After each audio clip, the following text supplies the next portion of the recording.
Beberapa pengamat politik di Palembang menilai adanya rumor Anita Nurringhati akan bergabung dengan Mawardiaya pada pilkada mendatang merupakan langkah yang tepat ketimbang bersama Harno Joyo. Nama Anita Nurringhati diisukan maju dalam pemilihan gubernur dan wakil gubernur Sumatera Selatan. Anita sendiri akan berpasangan dengan mantan wakil gubernur Sumatera Selatan Mawardiaya pada pilkada 2024 mendatang.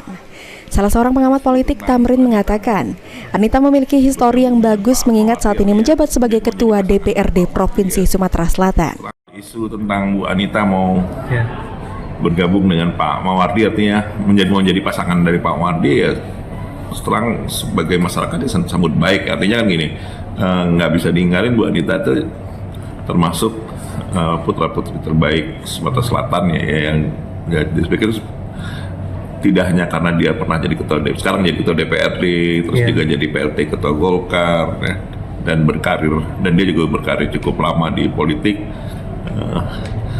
Ya, saya pikir bagus kalau dia bisa masuk dalam kontestasi ini, sehingga paling enggak yang kita harapkan kan bukan hanya Bu Anita, tapi juga calon-calon yang lain itu juga yang berkualitas, sehingga masyarakat itu dapat memilih mana yang terbaik untuk Provinsi Sumatera Selatan.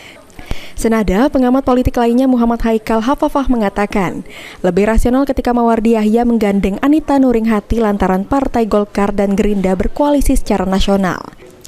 Daripada status Harno Joyo hingga hari ini belum mendapatkan kepastian dari pihak Partai Demokrat. Kalau kita melihat yang perlu kita garis bawahi adalah Golkar ini partai besar. Ya. Golkar ini partai besar, Golkar ini adalah partai runner up pada saat pileg hari ini. Nah kemudian dan hari ini pun kalau kita perhatikan ke belakang bahwa Partai Golkar itu adalah partai pengusung Pak Prabowo ya.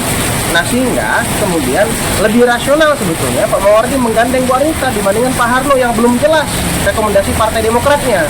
Nah kalau kita mau lihat lagi, kalau kita mau zoom ke belakang bahwa Golkar kemarin kalah dalam pilkada. Artinya Golkar ini partai yang mesin politiknya sudah berjalan.